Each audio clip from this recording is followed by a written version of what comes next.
I do not want to get into any room based off of my skin color. I know I want to get in the room because of my marriage.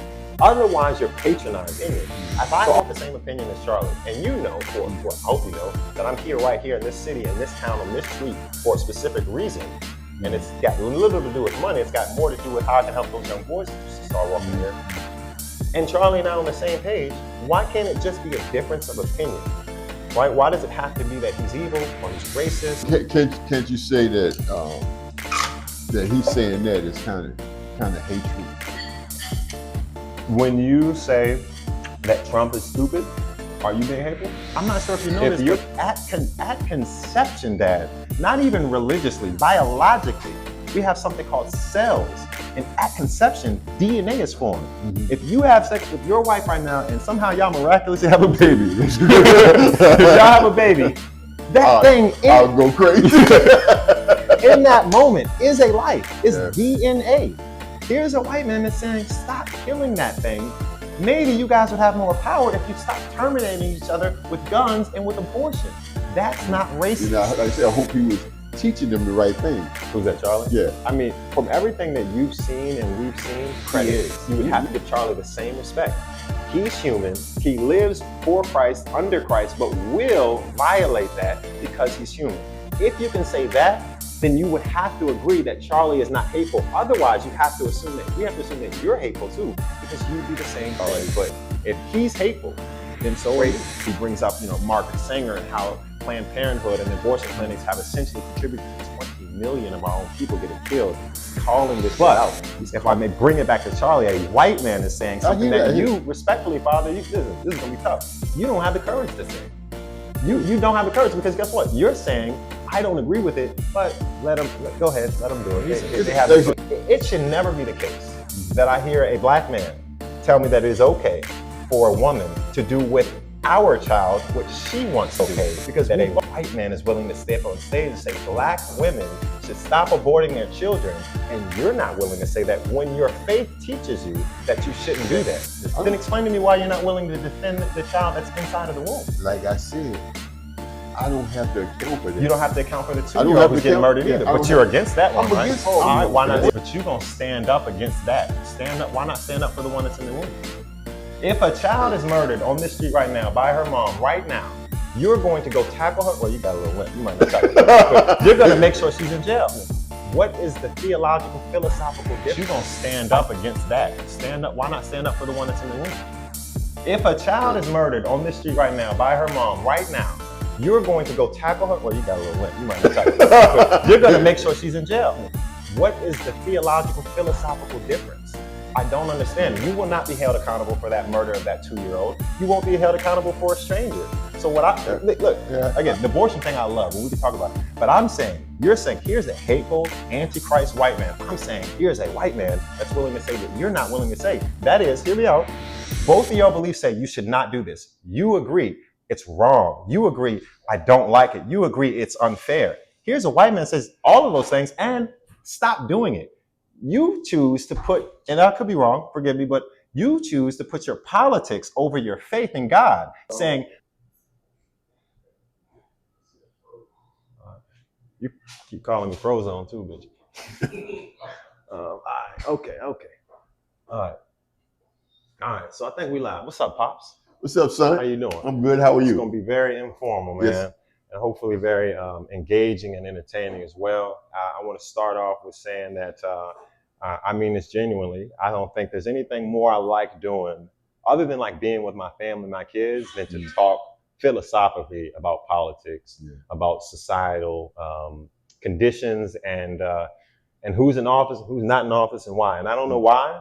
And I don't remember you teaching me that, and I don't remember Grandma teaching me that, but it just is me. Right, and I don't know if you know this, but when I was younger in high school, I used to always have these conversations with my friends and peers, and they'd be like, "Aj, I don't feel like talking about that right now." So I've always done this, and I just want to thank you for joining me. You know what I mean? Pause. Hey, do me a favor, Cole. Can you open that door?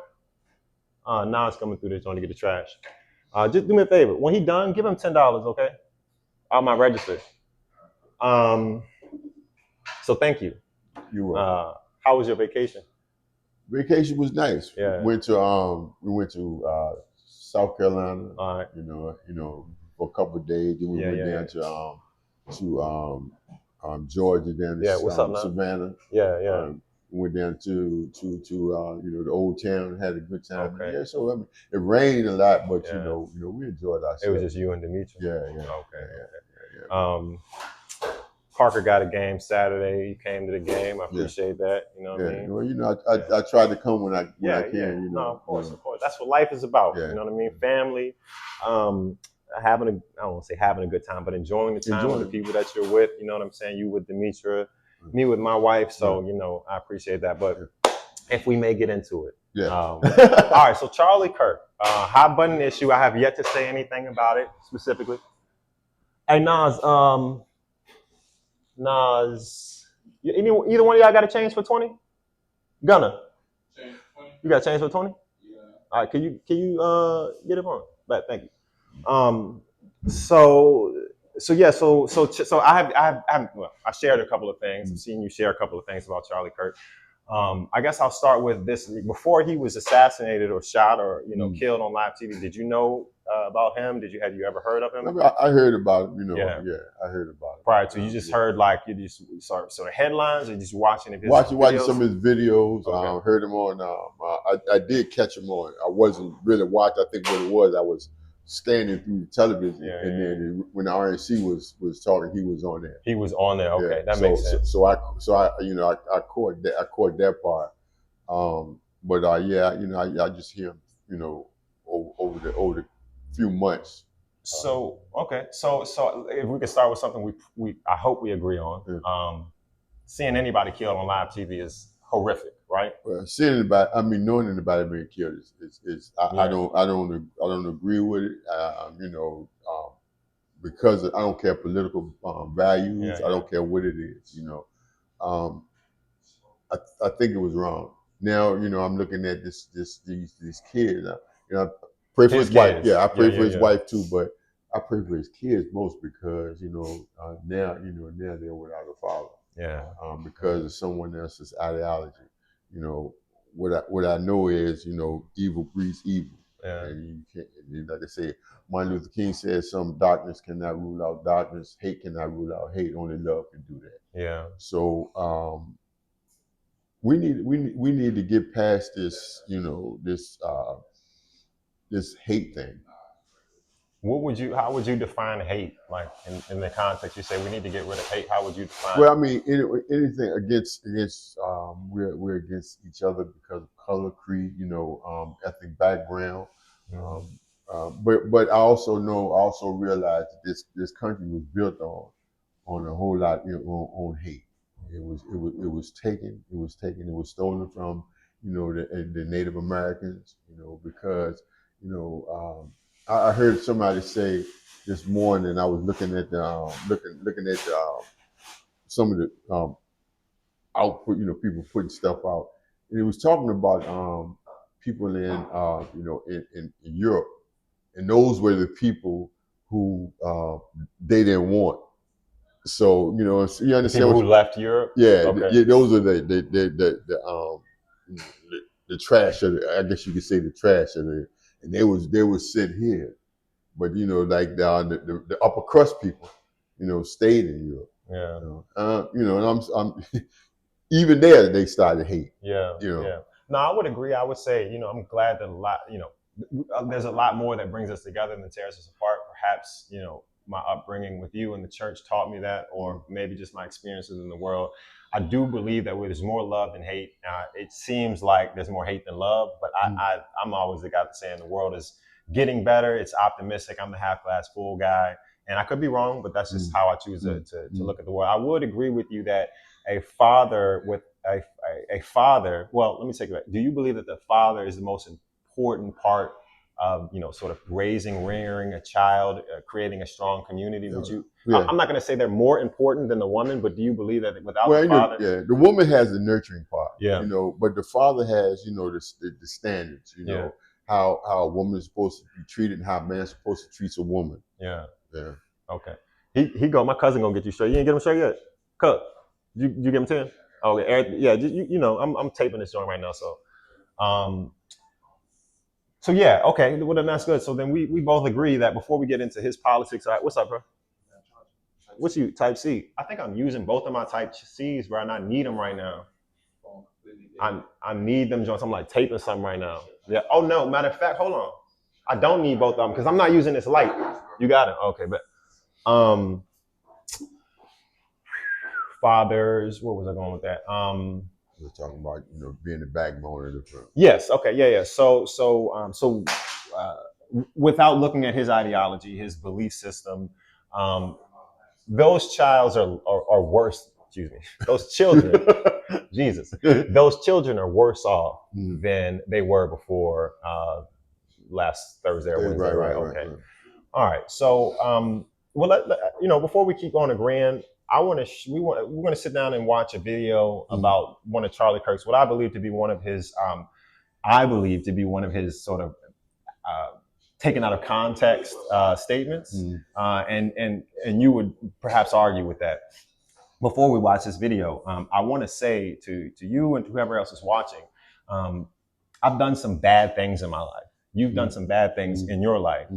I would hope that, and this is how I can defend somebody like Charlie, is that I would hope that the bad things in my life don't overshadow the good things in my life. And so I would argue personally, perhaps this is my ego talking, but I'm a decent individual.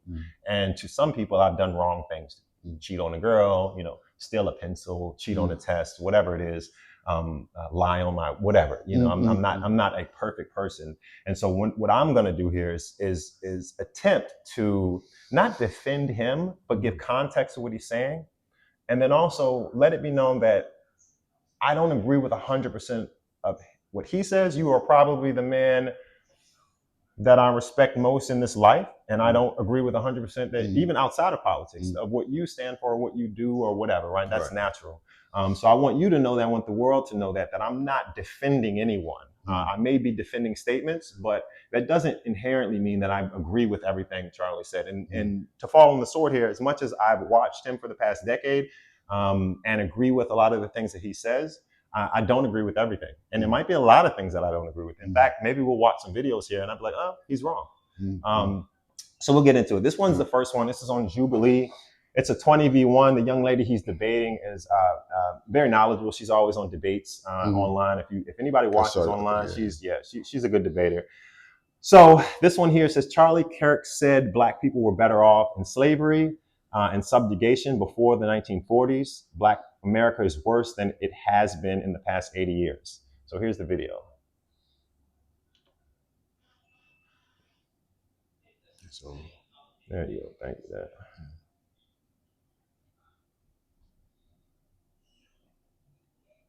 Shows they were actually in the 1940s. It was bad. It was evil. But what happened? Something changed. They committed less crimes. Maybe they were afraid. I mean, 4,000 Black men, women, and children were killed in violent lynch mobs. That's your explanation, but I guess racial terror permeated American culture for hundreds of years. Black America is worse than it has been that affected in the last 80 years. The generational psyche of an entire group of people? No, I'm sure it did. I'm not discounting that. I'm just shows they were actually better in the 1940s. It was bad. It was evil. Okay. But what happened? Something changed. Thoughts? What are your thoughts when you hear that? I can't see how you come up with we're better off than we were. I mean, he's talking about what he's talking about now, that maybe Black people are committing crimes and stuff like that, but and maybe Black people were more unified. But as far as him talking about we're better, what is he saying we're better at? Because back then, like the young lady said, we was being lynched, we was being beaten and accused of like Emmett Till, the young boy who was murdered just because the lady said that he looked at her or said something to her, and then she came back later and said he didn't.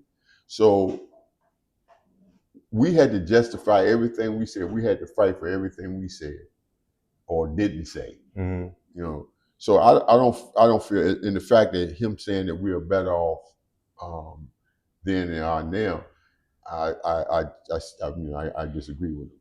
I'll say, okay, so I don't know if it's important for me to say this because I look like a Black person, but as a Black man, I would agree. Forget the messenger for a second.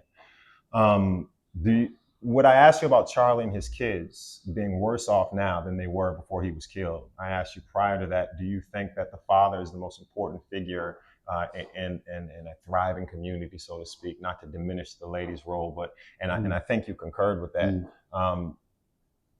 I don't know the exact number, but somewhere north of 70, 80% of us were in two-parent households. Then would you argue that that is better for us or worse for us?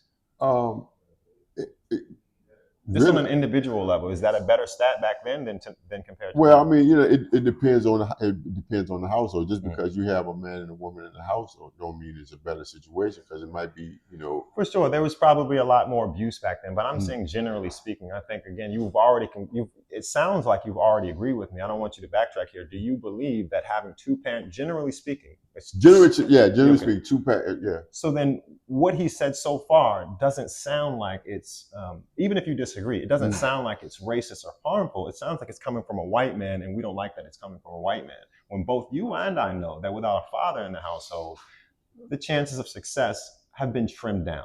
Yeah, and so I would agree just on those fronts. I can't speak to everything that he's thinking, but I can certainly speak to the idea that we were better off. Our culture was better off. Would you agree or disagree that our culture, our entertainment culture, was better in the 40s than it is in 2025? Why? Culture, arts, music, movies, Instagram, showing ass, twerking, disrespectful kids, not honoring. You talking about as far as now? Yeah, culture. You talk about 2025 culture to 1940s when grandma was a child. Culturally, is it better? Looking at how, because when I was coming up, looking at how I came up, although I wasn't in a two parent home, I still was disciplined by my mom and my dad. I still knew right from wrong. I know what I should and shouldn't do. You know what I'm saying? Now, what I look at, if you're looking at what he's saying now, what I look at as, parents are no longer being parents; they're being best friends, which is in turn now, you get a kid. Mitra and I was looking at some yesterday. I think she showed me yesterday, the day before yesterday, and the little boy was punching on his mom. And the thing about it, the grandma was filming and said, "We need help," But I'm like saying, yeah. So I'm like saying, this don't make sense, So yeah, the parents now are letting the kids do more. You wake up, the kids cursing. Yeah. Oh, that's so cute. No, Yeah. I said the cuss word, man. I might got my teeth knocked out my mouth. I got the worst spanking of my life because I said fuck. Yeah. By you. Those are the things that I think that are important. So if I dismiss just for a second Charlie Kirk and him saying it, I mean, we both can come to the conclusion. It sounds like, I don't want to put words in your mouth, that the culture itself is worse. I don't want to point blames in this conversation. Perhaps we can point to how and why that's the case. But statistically, we can agree that there are less fathers in the home. Yeah. That our culture is I don't have a good way to describe it. I mean, our music is toxic. The way our women dress is it's nothing to look up to online. I got to be honest with you. It pleases the eyes. It makes me stop and scroll. But wifey's not on Instagram. Right. To your point about the children and the disrespect, I'm at rec centers and schools a lot, and I see that very thing. Our culture has taken a turn for the worse. Perhaps in another conversation or another debate, we can talk, and I'd love to talk to you about everything that we're talking about and how and why it got there. But those two things I think are important, because that's what he said. The last thing I heard him say, unless there was something else, was that the crime. No, not the crime, the lynchings. She said there were 4,000 lynchings. Now that is horrific. One lynching is enough, right? Well, enough. It's too much. Maybe I should have been a little bit more prepared. I don't have the numbers of how many Black people are killed every year by Black people, but I could guess that it's thousands every year. I think that between this year and last year, it's more than 4,000.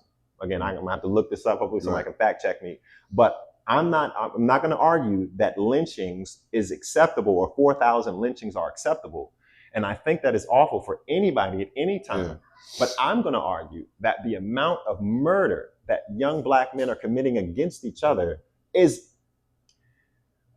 I don't want to say it's just awful. It's awful. Yeah. And I'm going to argue that it's worse than it was in the 1940s. The same way that Charlie argued. I'm not going to defend lynching. So if I may say, I agree with you, young lady, that's a problem. That was a problem. And no one wants to let him in those circumstances.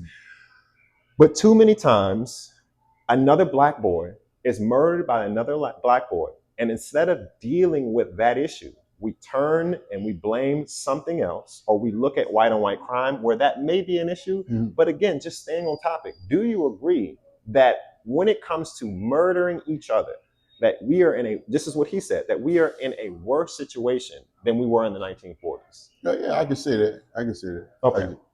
So that, I mean, those are three things. Yeah. I mean, so if I may, can you tell me how you view this coming from Charlie? Again, well, yeah, open-ended. Why is this wrong? I mean, it sounds like you agree with Charlie, but because those are the things he said and you agree with it, but maybe you don't. Explain to me why this is problematic. Now, if he's coming from the viewpoint of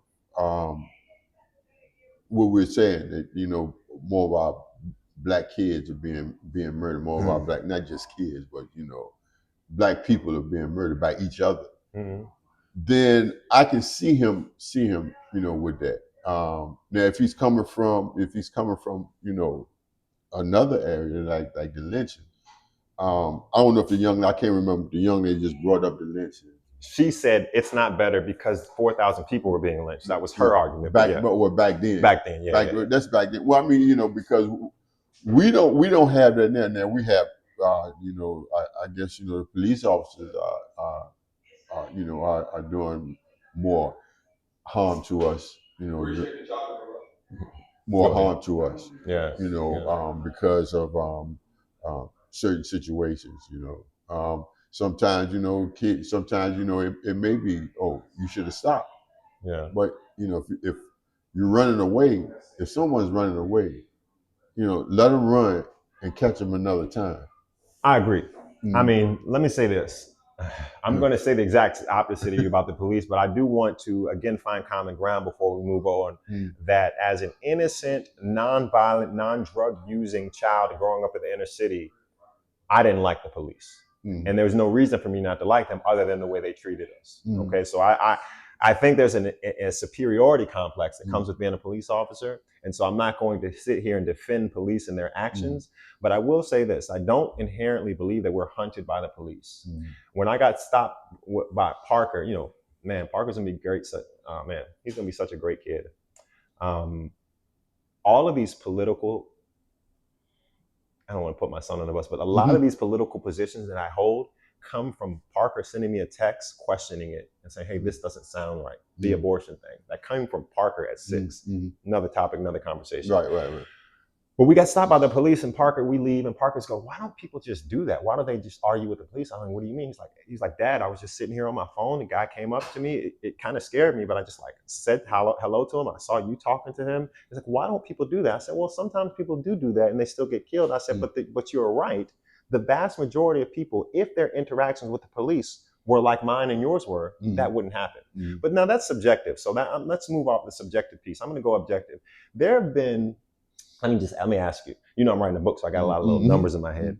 Would you be able to guess we've been open for 10 years. The time we've been open, let's roughly say 2015, 2014 to 2024-ish.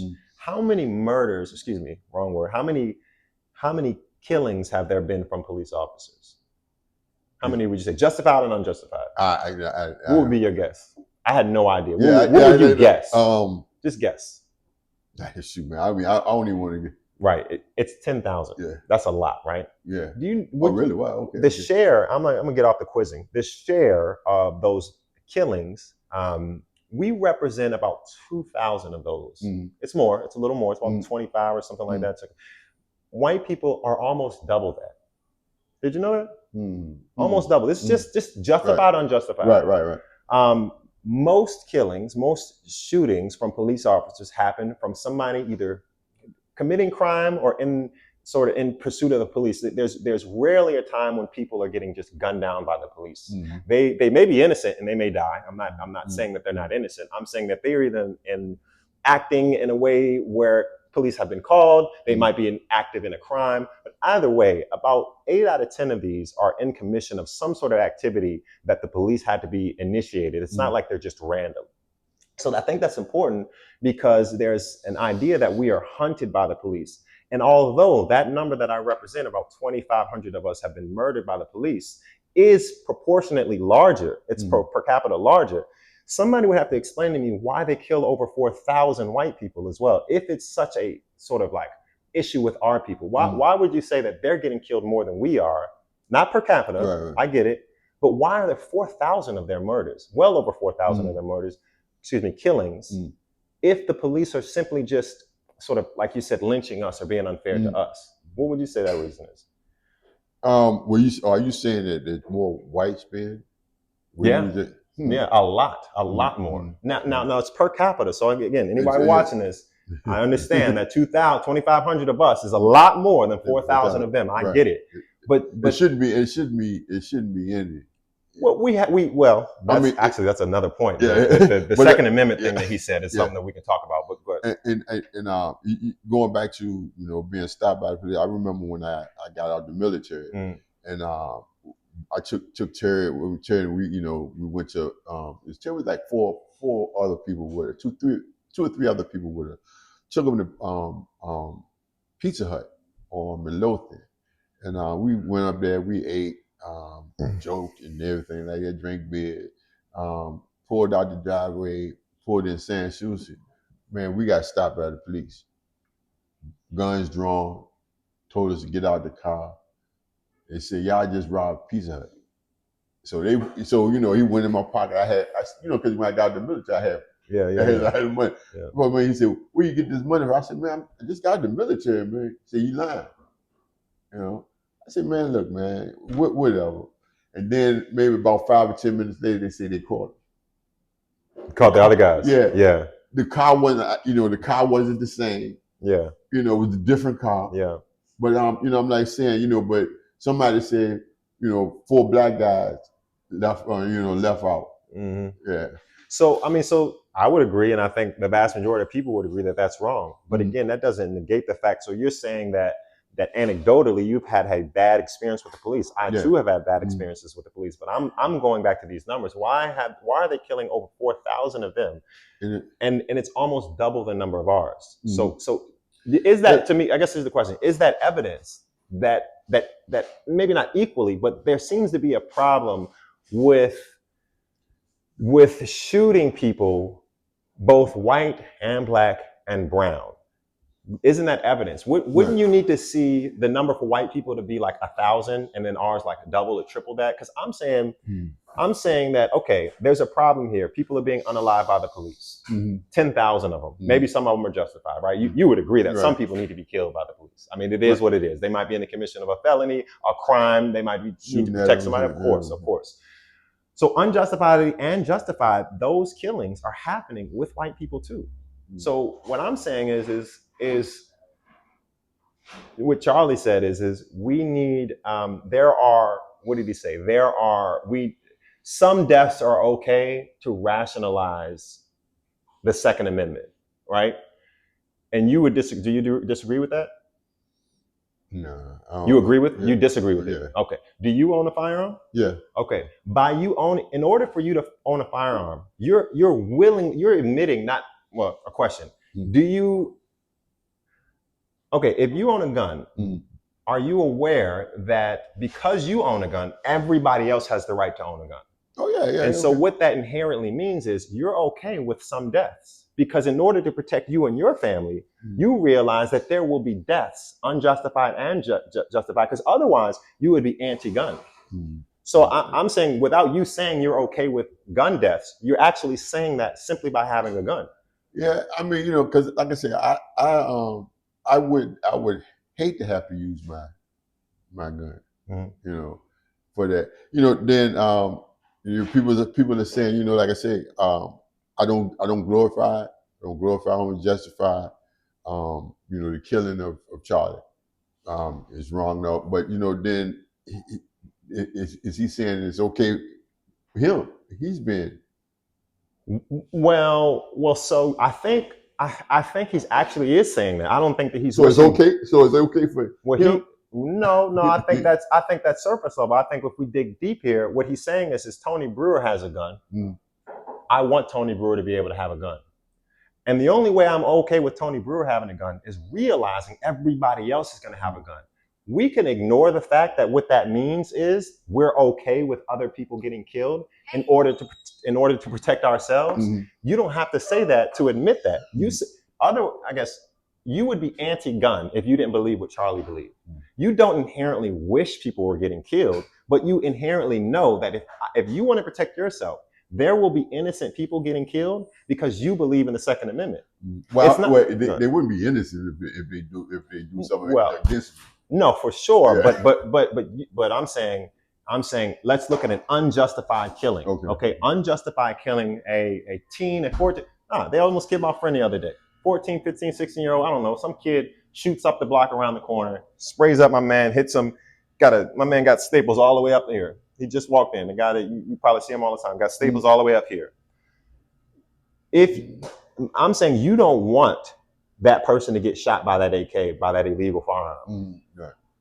But you own a gun. So you understand that if you're able to own a gun, somebody else is. Yeah. And by proxy, you're not okay with it. He's not okay with it. But I would argue that if Charlie were alive, he would say the same thing. That no, I don't want to die. I don't want Tony to die. But I understand that if I own a gun, then somebody else has the right to own a gun. And what will happen by that is innocent people might die in order to protect the greater good. So, it's not to protect the greater good, but it simply means that if I believe in the Second Amendment, I believe in my right to protect my family. Somebody else may make a mistake and kill somebody, but that doesn't mean that I'm anti-gun.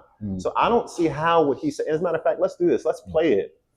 I'm going to play that video because again, let me see. Let's see. Charlie Kirk. Go ahead. Do you understand? Do you think that we need better gun laws? Better gun, as far as now they say because this kid was 4.0. Good kid and everything like that. But he had to have some mental issues, where he would just do that. So these conversations, as I dive deep into them with other people online or in person to person, you would have to explain to me what it means by better gun legislation. Do I believe that when I got my gun with Parker in my arms as he was 2-3 years old, I should be able to walk into a gun show and walk out with a gun in 15 minutes? I don't believe that. Right. No, I don't believe that. I think that's irresponsible. Right. But yeah. So to answer your question, no, I don't believe that. But let's do this. Let's watch what he said, just so that we're not kind of making stuff up. I don't want to make anything up. I just want to hear what he said, and then we will discuss. So we need to be very clear that you're not going to get gun deaths to zero. It will not happen. You can significantly reduce them through having more fathers in the home, by having more armed guards in front of schools.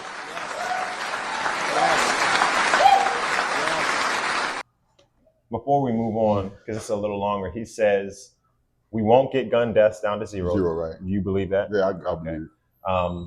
And it sounds like he's mentioning that culture problem. It sounds like he's saying, hey, we need fathers in the home, meaning I would agree that no matter how many gun laws you pass restricting gun rights, if you don't change the culture, you're the only one that's going to listen to it, Dad. You're a law-abiding citizen. The kids who shot my friend up are not going to listen to it.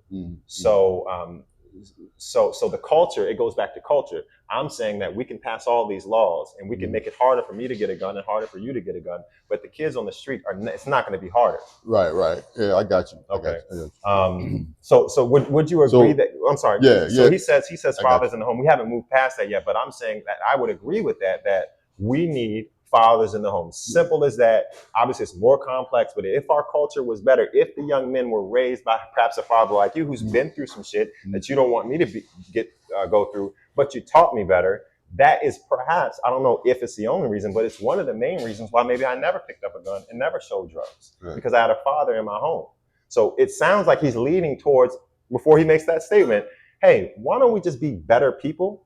I know you may disagree with it, but this guy's a Christian. He always talks about Jesus and God. Maybe he's coming from it from a biblical Christian perspective. Say, hey, just be a better person first. Before we get to laws, let's just be better people. Yeah. Well, I mean, I have to, just because he calls himself a Christian, I don't think, because the Christian nationalism is not a religion. And it just some of the stuff, some of the ideologies he talk about. You can't talk about God and then the things that he talk about, the hate, because some of the stuff was hate. Well, maybe that's why we're picking them apart. Yeah. So before we move forward, I'm saying this video itself, and the Christian national, you're going to be blown away about what the Bible says. Now, can I ask you a question? Do you know that I don't really consider myself a Christian? Are you aware of that yet? You're not aware of that? Okay, I don't really consider myself a Christian, Dad, and we can talk about that another time. It doesn't mean I'm an atheist or don't believe in God or Jesus. I know, yeah. But the religious aspect has kind of soured on me a little bit. But that doesn't mean that. I think we do need to talk about that. Okay, all right, we can talk about it. Yeah. But yeah, so that you would be. I think that you would be shocked at what the Bible says about being a nationalist, serving your country, and being proud of that. But I'll bring up that scripture because Charlie brings that scripture up, and I learned that from him.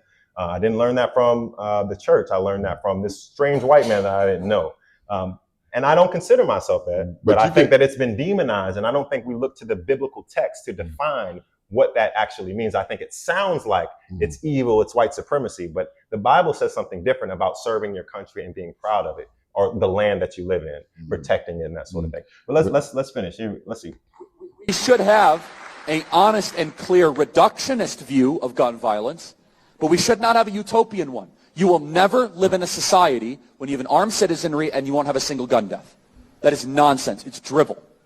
But I think it's worth it.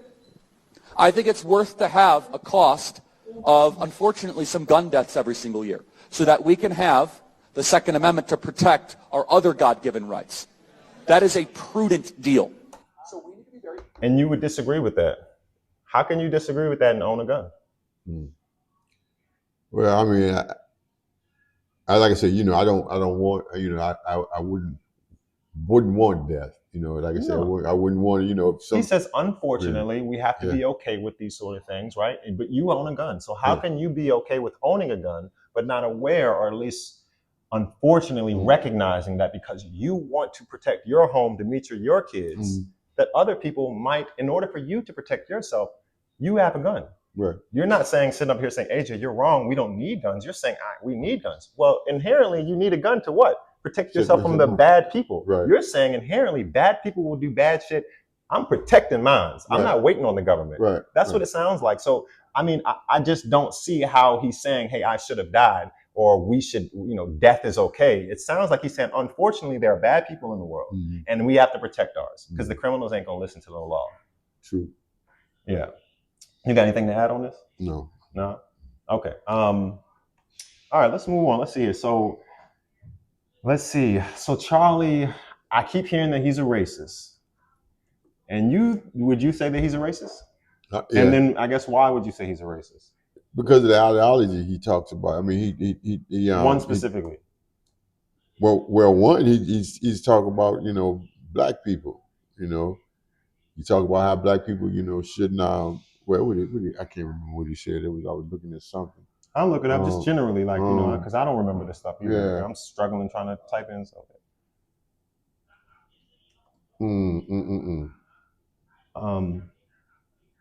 Well, let's start with this one. Yeah. Calls. Okay, so there is a video. There is a video that is surfacing online, where Charlie is essentially calling somebody a chink, or that's what the video shows. So we're gonna watch it. Okay, here we go. So I don't know if you saw this one yet. No. Let's start with the most vicious video, where Kirk is racially profiling the Asian man in the audience by calling him a chink. Hey, you're trying to attack me, which is ridiculous, like asking me what my salary is. Sure, I'll reveal it willingly. You brought it up in context. I'm asking, no, why don't you live like a socialist? Okay. Go live like a socialist. The point is larger than that, Charlie. I live like a capitalist every single day, Chank. I live as a Hey, capitalist, okay? I live what I believe. No. What do I do? I get charity every single year. Hold on. What's my salary? Less than his. Charlie, Come on, Chank, let's go. What are you doing? All right, let's refresh this. He gets up out of his seat. I knew you. Okay. So this is, and you may not know, but this can roll right into the racist stuff about DEI and stuff. So he gets up and yells out, "I do something every day, chink." And millions of people saw this. I don't know how many saw this one. 51,000 likes, maybe millions of people. Charlie is calling this guy his name. The guy's name is Jink. Jink. I don't really pronounce it. It's Turkish. He's not calling him a chink. Unfortunately, there are millions of people who are watching videos like this and essentially saying, hey, Charlie was a racist because he called an Asian guy a chink, which is a racial term. Yeah. But that's the guy's name. The guy's name he's a Turkish guy. His name's Chink. He works for Young Turks. He does news on the left. So they're arguing. They're pissing, it's a dick singer contest. He knew Well, his name is. Yeah, they knew each other. His name is Chink. He's calling him by the name, and I think it's unfortunate that a lot of people have been using some of these videos and clips. Which is why I think the first thing I asked you is, have you been watching him? Is because he's not the guy that's going to call somebody a racial slur. He just isn't that one. There might be a bunch of them, but Charlie's not that guy. As far as let's stop there. So that's an Asian guy. Well, they thought it was an Asian guy, but it was a Turkish guy with his own name being Jink. Some of the videos that you may have seen or heard or shared where you would conclude that he's racist. If we may, I want to bring up some of them. I guess we could. Is there one that sticks out? I remember we talked about the DEI thing, the black women thing. Is there one specific? No, not one specific. Let's see. Let's look up there are a couple of them. Hold on. Let's look up dealer's choice, the black pilot thing or the DEI thing. Okay. All right. What are your thoughts on the black pilot thing? Well, I mean, why would he say, this guy would have a job? He would have a job.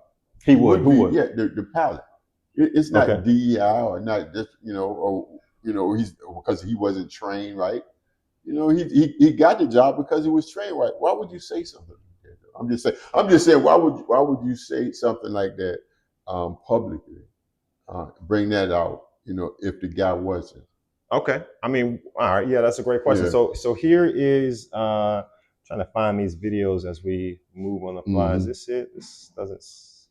Okay. Yeah, this is it. All right. Let's turn it up. It's 30 seconds. This United story and the DEI story hits so hard because we've all been in the back of a plane when the turbulence hits or when you're flying through a storm and you're like, I'm so glad I saw the guy with the right stuff and the square jaw get into the cockpit before we took off, and I feel better now. You want to go thought crime? Like, I'm sorry, if I see a black pilot, I'm going to be like, boy, I hope he's qualified.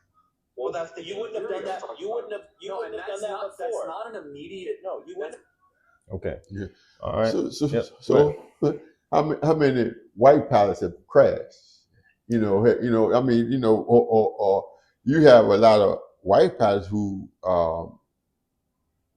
done stuff. But just because he's a black man, you make that statement. I don't want to agree to it. And that's one of the ones that had me pointing the finger like that seemed racist. Okay. Yeah. All right, so we're gonna before I give you my opinion, here's a little longer. This is a little bit longer, but okay, hold on. Well, this is out of color. I'm trying to find just his words. I don't want because this guy probably looks like he's on my side. Okay, so black pilot. Okay, all right. First question: have you seen that full interview? I haven't seen the whole. Okay. I just saw. Okay, and so what I would say is if what Charlie was saying means I don't trust black people because they're black, they're dirty, they're ignorant, then you and I would be on the same page. That is a longer form video that he's explained this several times. The conversation was about United Airlines or Delta or one of those companies, where the CEO or the people in charge said, we need to take our minorities from 6%, 4 to 6% to 40%. All right. Now, he didn't say we need to be hiring the best and the brightest. He led with diversity, right? We need to increase our pilots. We need to increase our diversity. We need to increase the minorities that represent our company up to 40%. Now, my question to you is, obviously, I think Black people are qualified, and I'm about to defend that I know Charlie thinks that they're qualified. But I'm asking you, do you know any Black pilots? No, I don't. How do you how do you go from 6% to 40% is my question. That's what he's referring to. He's referring to United saying, hey, we need to go from 6 or 8, whoever can fact check me, up to 40%. My question is, you don't know a Black pilot.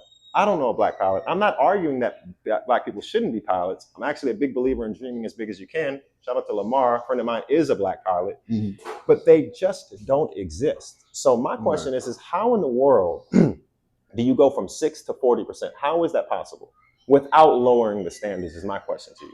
I mean, you can lower the standards. I would hope that they wouldn't lower the standards. But how? So my question to you is how then? Then you make it feasible for someone, and make it not glamorous. You entice them? No. Incentivize? Just train them. Get someone to come in and get more pilots, like especially the military. A lot. Now I knew Black pilots in the military. Yeah. but they probably still only about 6%, maybe less than that. So I mean, literally, how do you get from because that's a big jump. It is a big jump. It's a big jump. I'm going to say that it's impossible to get from 6 to 40 without lowering the standards. But I would hope and pray that they wouldn't lower the standards, that it would keep them still the same. But just like working for the Department of Correction, they have I guess you have incentives. Like I said, they make it like, so you come and join with us. You get a $5,000. I'm just shooting a number. I got you. $5,000 sign-on bonus. If you finish the course. Yeah. You can get that week. I can cut this part out. Yeah. I ain't know it that late. Okay, so all right, let's streamline it. Okay, me neither. Let's streamline it. So in my opinion, you don't have to. I don't want to speak about DEI as a whole, but I'm not a big believer in it at all, and I explained that on the video. But in my opinion, it is impossible to exercise DEI. I know these people who work in these positions, and they always say, "I'm looking out for Black people. I'm helping a Black person out. I'm supporting everybody Black." We don't need people looking at our skin. We need people looking at our merit. Are you aware of the Chinese Asian community Harvard case? You aware of that? Okay, so apparently they sued and won in the Supreme Court. That's why we don't have affirmative action anymore, at least at Harvard. And that is because the scores that they were getting were essentially like discounted because they had enough Asian people. Now, that's Asian people. We can talk about Black people too. But when you lead with DEI, you cannot lead with both DEI and the best and brightest. It's impossible. It's impossible. In my opinion, it's an oxymoron. It's not as though I don't believe Black people, but what he was saying is see me, Dad, this is how I qualify what he's saying. I do not want to get into any room based off of my skin complexion. I don't want to get in any room because of who I know. I want to get in the room because of my merit. Otherwise, you're patronizing me. So although I disagree that we can get to 40% without lowering the standards, and by lowering the standards, I don't mean that they won't be efficient to fly. That's not my assumption. But I think what Charlie is saying is that although they might hire the standard, the best and the brightest will sometimes get overlooked, just like the Asian community has been at Harvard. So sometimes people think that Harvard thing or that affirmative action thing is about white people. No, it's actually about Asians getting overlooked because they were getting the best scores. Their parents were teaching them the best. They were studying. They were doing what they were supposed to. And all of a sudden, because of DEI or affirmative action or some other legislation, they were getting passed up on, and they were the best and brightest. So my assumption is although I would like to see black people in good positions, in powerful positions, making a lot of money, just like this black pilot is saying, and I'd love for you to watch that later on, but it's a little too long, is that he's a black pilot. He believes what I believe, that DEI does nothing but just move in more races, and it doesn't reward merit. What are your thoughts on that?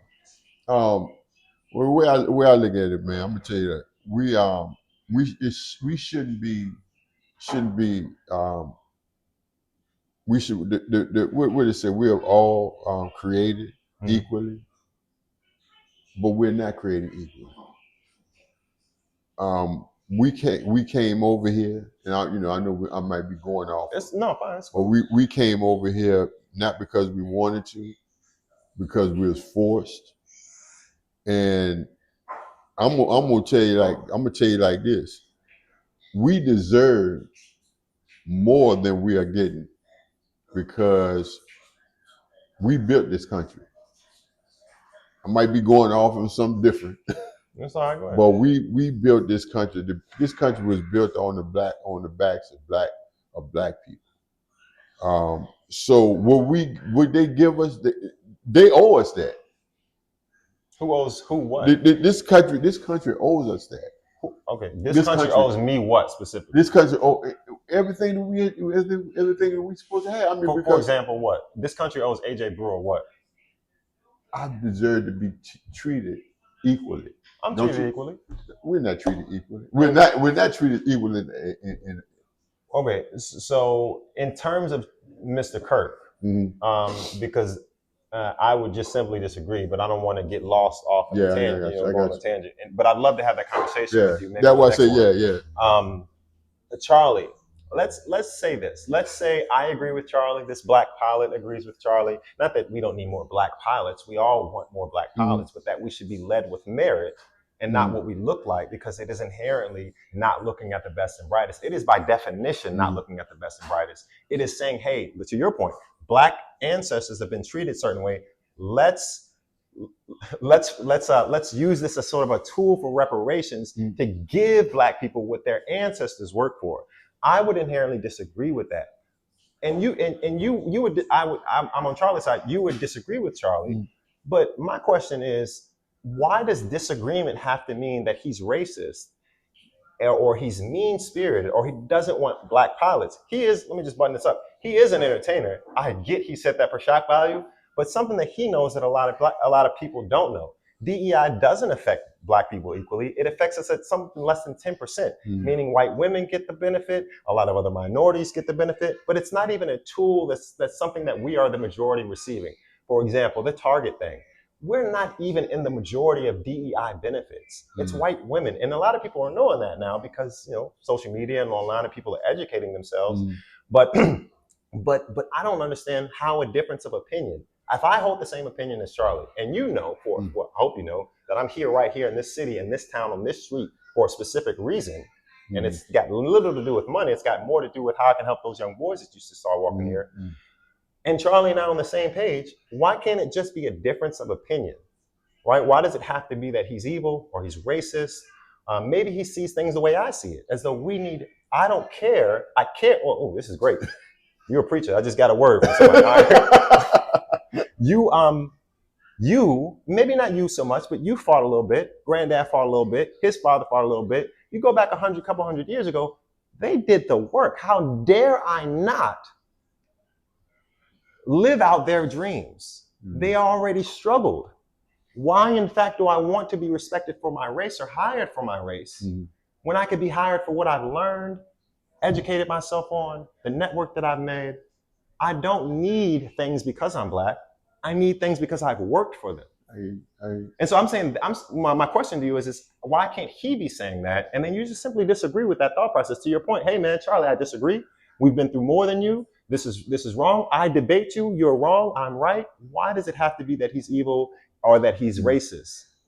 Well, I guess it was the way that he put it out there. Yeah, he put it out there in a way that it sound racist. Now you can't agree that it kind of sound, to say,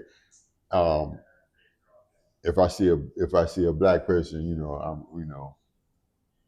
If I don't know the context, yes, it does. But I also have learned my lesson from just being in this sort of political realm that I cannot speak about things that I do not know about. That's my perspective. So when somebody who's followed Charlie, some of the things that I saw, I was like, damn. Yeah. But knowing what I know, let me go look it up. Yeah. He called the white boy a chink. The man's name is Chink. You know what I'm saying? So no, that like I said, that part. Now, most of the stuff I do, if I see something, I say it got to be something more to this. Okay. So I do go Google whatever, go to Washington Post. Yeah. And fact check it. Because the algorithm's trying to tear us apart. Yeah, one time I did that, and somebody tore me up. What's that? Just posted something. Yeah. So I went. And I said, "Oh, okay." Then I went back and told him. I said, "Okay, I apologize. That was." Yeah. Okay. So this last point, I think I'm gonna bring something else in as we talk about DEI. The comment about these specific black women, and not black women as a whole. Charlie is an entertainer. And says things to get views, but in my opinion, is a righteous individual. He worships. Okay, let's just look at what we know from what we see, not what we think, and not what's subjective. Because I don't know what's in your heart. You don't know what's in Charlie's heart. You tell me you're a Christian, I got to take you at your word. He tells me he's a Christian. He speaks as a Christian. If you just separate, if you separate the things that make him sort of I don't want to say complicated, but a person that's going to sort of a complex individual, an individual that's going to have people who love him and people who hate him. This man quotes in every speech, in every debate, it's always about the Bible. He can spit you out every quote. I know that doesn't inherently make you a Christian or a righteous person. I got it. The man, from his own words, was a virgin when he got married. Why is that important? I don't know if you know. I was a virgin for a long time. You know why I was a virgin? Because the message and the messenger told me to save myself. The man got married to a lady who he is, from his words and hers, I don't know if it's true, but it sounds like it is, monogamous and in a loving relationship with a family. He has done what the Lord has asked him to do. Go be fruitful and multiply. He talks about abortion. He lives that. He does not believe we can disagree on that, that's fine, but he does not believe that we should be terminating life because scripture tells him so. Now, I'm not going to defend this as a Christian because, again, on another date, I've kind of detached myself from that. But what the doctrine said is thou shalt not murder. He stands on that. There's a whole bunch of trans issues and gay things that he talks about, and it's all biblically based. Excuse me. If I may, without using sort of the Christian nationalism thing, because, we can do it, and I can talk about that. But what makes him either racist? No, we already talked about what makes this man not a Christian. Why do you serve two different gods? Why do you believe that? Studying, listening to him after I seen him, I did some, We say, yeah, please. And I came to this book, Isaiah 5:20, and it states this. It reads, "Woe, judgment is coming to those who call evil good and good evil, who substitute darkness for light and light for darkness, who substitute bitter for sweet and sweet for bitter." And this verses highlight an importance of discerning right from wrong, the danger of making choices based on twisted values. Now, just because he speaks the Bible and quotes the Bible does not necessarily mean he's a godly person. It means he's a godly person. He just believes, like Christian nationalism. What that means is they're basing on divine guidance, like somebody divine they gave them something, but that's their own thinking. That's their own thing. All right. And it says it reminds us that our understanding of what is good and true can be corrupted when we let societal influences or our own desires guide us away from God's word. As a believer, we are called to seek wisdom and understanding from the Lord. asking for clarity and moral choices. James 1:5 said, encourages us. If anyone lacks wisdom, let him ask God, who gives it liberally and without reproach, and it will be given to you. In a world of confusion, let's strive, and I talked about let's strive to live a godly life. Like I say, just because we speak, just because someone speaks, about God, just because he quotes the Bible, did Satan quoted the Bible? He knows about it, because Satan, who was Satan? He was so-called, the maestro, Ministry of Music. Yeah, and that's what he was. No, I read and that. And that's who he was. Okay. But what happened? He got the big head and wanted to be God. Okay. They said we now I'm not saying that he doesn't have his issues, but we all like I say, he just you're in your spirit. Well, that's not fair. That's not fair. So what I have yet to hear from you is why he's not godly or Christ-like. I haven't heard, because what we've talked about so far, it sounds. Go ahead. I'm sorry. I'm saying just because he speaks about it, I mean, that's great. So we pointed out things. Okay, so it's a chair. Well, it's not my position to defend him. So you're making this claim that he is not godly because he speaks this way. Explain. Okay, touche. He's not. We don't know that. Yeah. So how and then can you infer that he's not godly? Because what I've seen, what I've read, what I've seen is mostly hate. Well, we have yet to find the hate yet, according to the conversations that we've had. You have yet to point that out. But like I said, we haven't gone through all. Well, it's very important that we at least find something that he's hateful on if you're going to say he's not Christ-like. Because I've just pointed out several reasons what makes him Christ-like. You have yet to inform me why, outside of your spirit or your feeling, which is natural, because it sounds like this is what I had to deal with when I made my statement. I am now in rooms with very old, rich, perhaps from the outside looking in, racist white people that are now considered good friends of the family, at least my family, because of how they treat me, because of the values that align with me. And it's no longer me looking at, oh, there's a white man that looks in Hanover that lives a certain way and he's different and he hates me. Now it's like, oh, we got so much more in common now. Perhaps we don't listen to the same music. Perhaps we judge each other on how we look and dress and walk and talk. But man, we're the same person. So it is incumbent upon you, I think, and if I may pause here, you are about to become an ordained minister. Is that what it is? And I'm gonna put some applause in the video for that, because and that is not patronizing. That is two things that made me very proud of you. You getting clean, and then you graduating from college. Two things that, well, one I didn't have to do, but two things that I've never done. and so as a minister, especially as I saw Jamal Bryant and saw all of these black ministers preach the exact opposite of what Jesus would preach. It is concerning that we're able to label somebody hateful or not like Christ when we can't even point to evidence that they are. So, for example, the one thing that you talked about that we haven't got into, that black woman comment, but that's along the same lines as, the black pilot comments. I've expressed to you what he meant by that. We could disagree, but there's no hate in that conversation. It's like, no, I believe in merit. You keep telling me about the past. That's fine. I don't really care about the past. It's unfair. It happened. And I'm saying, for a black man, I'm saying, hey, this sucks. But look what I'm going to do about it. I'm going to open a business in the black community. Matter of fact, Dad, I didn't so well in here. I hate to toot my own horn. But black people who don't like me say that I only moved here because there's a lot of white people here. No, I brought people here. So I did something about it. So going back to this guy, how can we say, and that's a beautiful scripture, how can we say he is not Christ-like when we can't point to anything unless you can just provide evidence to me? It's got to be something. I mean, like I said, why is he hating Michelle and Qatar? Why is he hating on them? Okay, so let's bring that up. Yeah. While I bring that up, love your neighbor, man loves. Okay, while I bring that up, him not liking them does not mean that he's racist or not Christ-like. Well, right? That's hate. What the Bible tells us. You don't like Trump. That doesn't mean you're not Christ-like.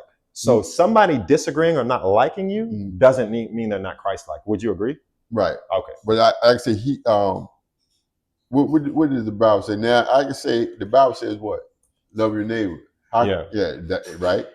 And he mentions that a lot. He says, love your neighbor like you love yourself. He says that often. It would only take a person watching one of his hour-long debates to find out how he talks scripture and believes scripture and how he positions himself as a Christ-like individual. It's not to say the guy's Christ or king. I'm not here to say that this man was perfect. I am discouraged as I see my people label other people when they really don't even have the evidence to say such things. You can say, out of all the topics that we've had here, and I'm gonna bring this this black woman thing up in a second, but you can say I disagree with this individual, but I just don't understand. If he says I believe in Christ, if he says, hey, I'm gonna save myself for my wife, I'm gonna be monogamous with her, I'm gonna support her, I'm gonna support this land, I'm gonna obey the laws, I'm going to do righteousness. I'm going to call out unrighteousness when I see it. I'm going to point to the black community. And see, the problem is he says this about every community, but it's inflammatory to say it about black people now when I love to keep our people accountable. And it sounds like we're allergic to accountability when a white man says it. Nancy Reagan says, don't do drugs, and it's the end of the world. Nancy Reagan says NWA's music is awful for our children, and we ignore her. Next thing you know, 30 years from now, we're sitting in a community where everything is a porn. Twerking, you don't have to wait till 10 o'clock to see twerking. You just pull your phone up and see it.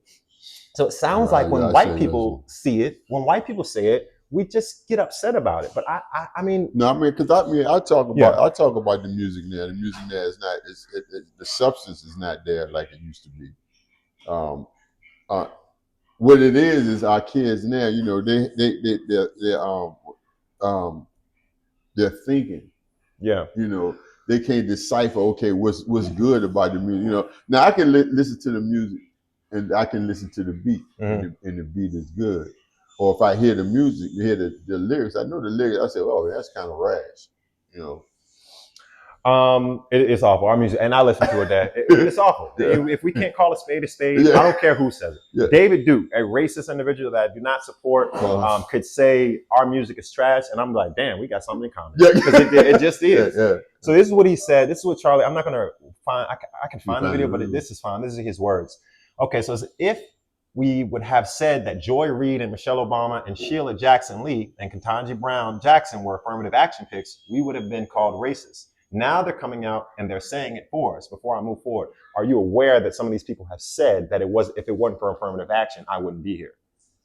Are you aware of that? Who said so that? Ketanji is a Supreme Court justice. Yeah. Sheila Jackson is a senator or congresswoman, but she said that on the House floor. If it wasn't for affirmative action. Okay, yeah, I remember saying, yeah. Joe Biden. I don't want to make this about Joe Biden, but a lot of people are mad that Trump called Kamala an affirmative, a DEI pick, when we know, both you and I know, that when Joe Biden was asked who he's going to pick for his running mate, he said it's going to be a black woman. Inherently, definitionally, that is DEI. It doesn't mean, I want this to be known. Some people are not going to get this far in the video, so they might not see me saying this. But just because you are a DEI pick does not mean you're underqualified. It just, the risk is higher if you open up the pool because of race or sex or gender, is my position. So it doesn't mean that Kamala was not, I don't believe that she was the best candidate. That's my opinion. But it doesn't mean that she was somehow not ready or underqualified. But Joe Biden, out of his mouth, Sheila Jackson Lee, out of her mouth, said, if it weren't for affirmative action, Joe Biden, I'm picking a black woman. That's DEI. We can't even, right, you would agree, right? That's what Joe Biden said. He's going to pick her. I'm not going to say she's underqualified or not qualified, but that's what they say out of their mouth. Now, the second part of this sentence is, I think, where he got in a lot of flack. You do not have the brain processing power to otherwise be taken seriously. You had to go steal a white person's slot to go be taken somewhat seriously. Now, here's something that I don't agree with. I do not agree that they had to go steal a white person's job. Okay, that's not what I believe. Okay, all right, maybe 10 minutes, less than 10 minutes, so button it on up. Okay, so that's why the video got disconnected, guys. So whatever we missed, I'm sorry we missed that, but I'm sorry, go ahead, finish. Well, can't you say that that he's saying that is kind of hatred? When you say that Trump is stupid, are you being hateful? No. Are you being hateful? No. If you're being hateful, then yes, he's being hateful. Well, Trump said himself. He said, "Smart people smart people don't like it." Oh, let's not displace for sure. But the question is when you call him stupid, are you being hateful? If you are being hateful, then yes, Charlie's being hateful. I would disagree that you saying that somebody's not smart is you being hateful. But that's my opinion. I mean, do you hold yourself at a different standard? Because I can't hold myself at a different standard. You know, I'm not above anybody else, but he's saying that, and then maybe he is not a smart person. Great. So then is Charlie Kirk being hateful when he says it? But I'm saying that off of what I see. Right? I'm sorry, go ahead. I'm saying that for what I see. I see him saying stupid stuff. And I call out stupid. I'm gonna call out hatred when he hates against Michelle and Katanya just because he's saying that they don't have the brain power. I'm looking at Trump. We can see Trump.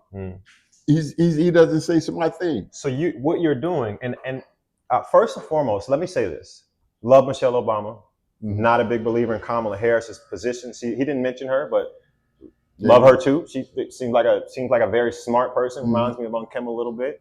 You say Aunt Kim? No, you're just a sophisticated woman. You know? Yeah, smart. You know, at least book smart. You know, I'm not. I don't know her personally. Right. I would disagree. Make sure we loud. I would disagree that Joy Reid is a person that I look to for wisdom. I do not look at her. Obviously, she went to an Ivy League school. I can separate the two though, because she has a whatever degree from whatever school. I do not look at her inherently as somebody who says the right things or says the things that I believe in. I'm going to stay away from this smart or not smart thing because I don't know her. But I disagree with everything she says and stands for. I think she's led Black women down the wrong path. Again, all perspective, all my belief. It sounds like, and we won't hold up too much of your time, but it sounds like what you have said is, I think Trump is this way because I think that way. And he shows me these things. And so therefore, I can say that he's not smart. You're not giving Charlie Kirk the same thing. If you were saying to me, AJ, I got to be honest with you, bro. Yep, I'm just being hateful. I don't like the guy. I'm being hateful.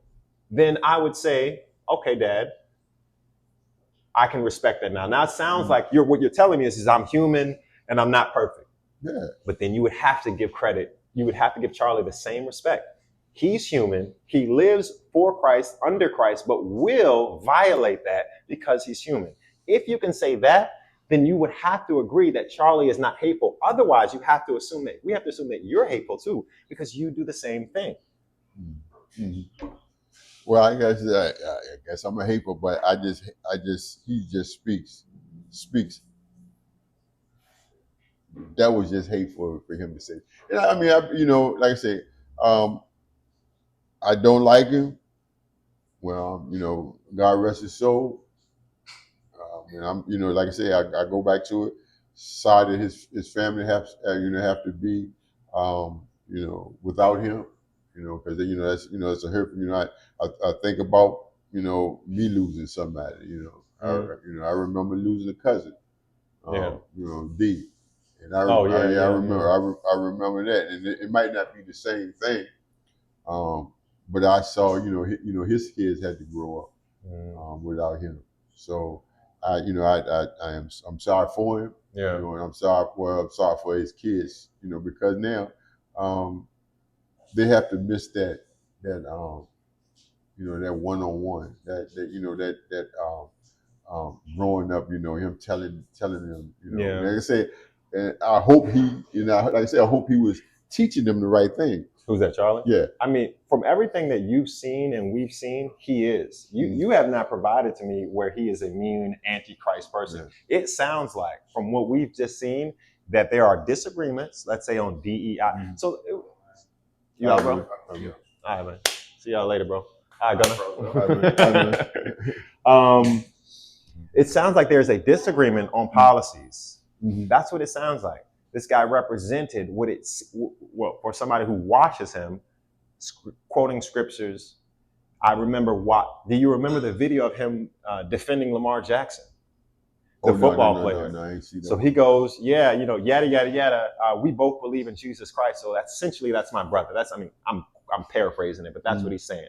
There's a video. I mean, I could rattle a bunch of these off, but there's a bunch of videos with black people. And there's a one girl with a black girl and a black baby, and he's talking about how this is beautiful and this is the best thing. And the girl is anti-abortion. She's like, oh, he's like, that's great. He brings up, Margaret Sanger and how Planned Parenthood and the abortion clinics have essentially contributed to 20 million of our own people getting killed. He's calling this shit out. He's putting a flashlight on the problems in our community and other communities. And when there is a difference, we just don't have to harp on the fact that this person is a bad person, because again, and maybe you've admitted this already, but if he's hateful, then so are you. Well, I mean, you go back, you talk about the abortion. We always we talk about that. Yeah. I don't agree with, but I believe, like I said, a woman has the right to choose to do what she wants to do. As far as that, Yeah. It's not me. It's not me having to choose. Tell her, you can't do this. It's your child. Yeah. Huh? It's your child. It came out of you. Yeah. So it's not just her decision. Yeah.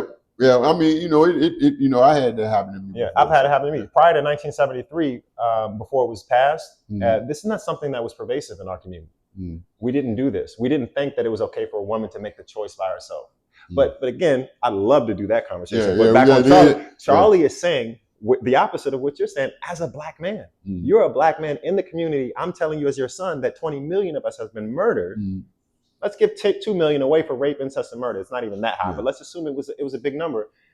Millions of our people have been lost. There's a white man saying, stop doing that. And now he's the evil guy. He's practicing what he's preaching. He's living it out in real time. And I just said, I don't like it, and I don't agree with it. But it's not my choice. It's not my choice. That's fine. No. Yeah. I'm not saying that you don't have the right to have your opinion. As your son, I think forgive me, Father, but you're tripping because it came from you. So men need to step up and be righteous individuals and put their foot down and say, hey, no, this is actually my child too. It's not your body. The child is our child. It is a living baby. God said, do not kill. We decide what life is and when life is. And so we're playing God. But if I may bring it back to Charlie, a white man is saying something that you respectfully, Father, listen, this is going to be tough. You don't have the courage to say. You don't have the courage because guess what? You're saying, I don't agree with it, but go ahead, let them do it. They have the choice. Because you know what? I look at it like this. The Lord said he doesn't push himself on you, dude. He doesn't make you do anything, right? What did he do? He lets you come to him. And I say the same thing. That's their choice. I have a choice to follow Christ. I have a choice to follow man. Do you think they have a choice to kill it if it's 2 years old? Look, you're 2 years old. No, I'm asking you. Do you don't think that, right? No, I mean 2 years. Okay, so why do they have the choice when it's inside of them? Like I said, it's their choice. It's their body. And like I said, I don't. It's not. But it's not my. See, it is. That's what I'm telling you. If I make this conversation relevant, here's a white man that everybody calls racist is willing to say what most black men are not willing to say.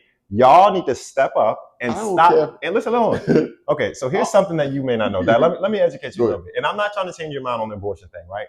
There's a lady named Simone de Beauvoir. She's a French philosopher. She started this whole entire feminism. I get to do whatever I want to. And then Margaret Sanger in America picked it up. Margaret Sanger wrote letters to all of the black politicians, the black leaders in our churches, and spread this message through our community. I'm not sure if you're aware of that, but her dream of eliminating black people, undesirables, the deplorables, essentially is what she's saying, is coming true. It has come true. Their attempt to eliminate us, I know we talk about this, the white man's at the top, black man here, there. Yeah, you might be right, but you're right for different reasons. It should never be the case that I hear a black man tell me that it is okay for a woman to do with our child what she wants to do. Because we both agree, I don't know, we don't, but do you agree that that is a human life inside of her? I believe it is a human life. All right, so she's taking the human life and it's your life. Now, if it's happened to me and it's happened to you, it's happened to men that's listening to this, that's horrific. I get it. Some people are okay with it. Perhaps you're willing to say, hey, it sucks, but it's her body. I'm asking you, how is it okay that a white man is willing to step on stage and say black women should stop aborting their children, and you're not willing to say that when your faith teaches you that you shouldn't do that? Yeah, I don't care if it's blue or black, blue, orange. I don't care what color it is. Like I said, I'm saying because I don't have to answer to that at the end. When my head pressed the down pillow, I don't have to answer to that. I have to only account for my sin. Well, the reason why I asked you about the 2-year-old is because you don't believe you should be able to murder a 2-year-old, right? Obviously, right? Okay, so if you don't believe that, I don't understand the difference between the 2-year-old life and the 9-month or 4-month or 3-month. I told you about some news that I'm not going to share here, but why is it so that that thing right there at that stage can be terminated when you believe it is a human life? I'm not understanding the disconnect. If you're saying, and you're saying, hey, you can't do it at 2 because it's wrong. So the 2-year, if Jane up the streets goes and kills her 2-year-old, it doesn't bother you, doesn't care, right? No, no. It does, right? So then if that is wrong, and that has nothing to do with your judgment, hold on, that has nothing to do with Judgment Day, then explain to me why you're not willing to defend the child that's inside of the womb. Like I said, I don't have to account for that. You don't have to account for the 2-year-old who's getting murdered either, but you're against that one, right? All right, why not be against this one? But what I just said, I said I don't like it. I said I'm against it, but I don't have to. At the end of the day, when God calls me home, He's not gonna call me home for that. Yes, but you're gonna stand up against that. Stand up. Why not stand up for the one that's in the womb? If a child is murdered on this street right now by her mom, right now, you're going to go tackle her. Well, you got a little limp. You might not tackle her, but you're going to make sure she's in jail. What is the theological, philosophical difference? You will not be held accountable for that murder of that 2-year-old. You won't be held accountable for a stranger. So again, the abortion thing I love, and we can talk about it. But I'm saying, you're saying, here's a hateful, antichrist white man. I'm saying, here's a white man that's willing to say what you're not willing to say. That is, hear me out. Both of your beliefs say you should not do this. You agree it's wrong. You agree I don't like it. You agree it's unfair. Here's a white man that says all of those things and stop doing it.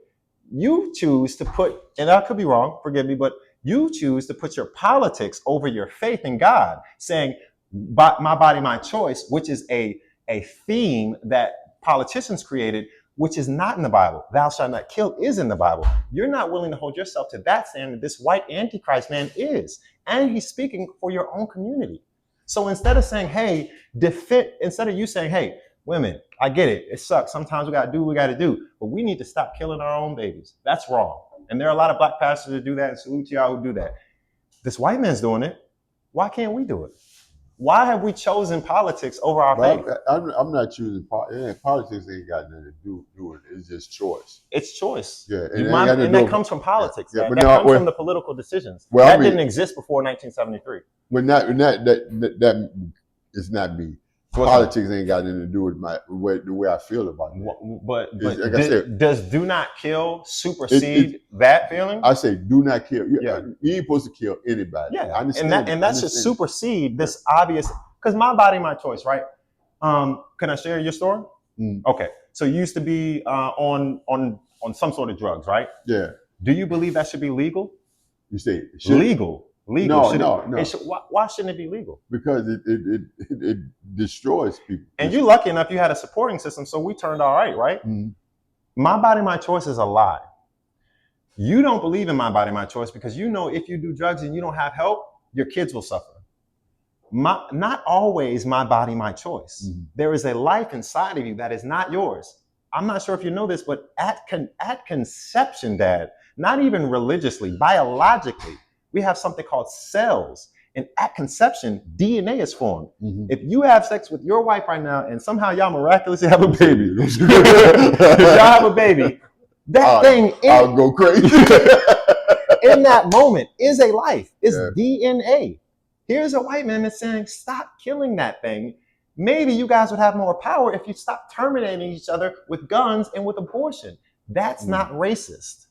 He's willing to stand for that. And I'm not asking you as we conclude this, and this has been great, Dad, I'm not asking you to stand with Charlie Kirk or defend him.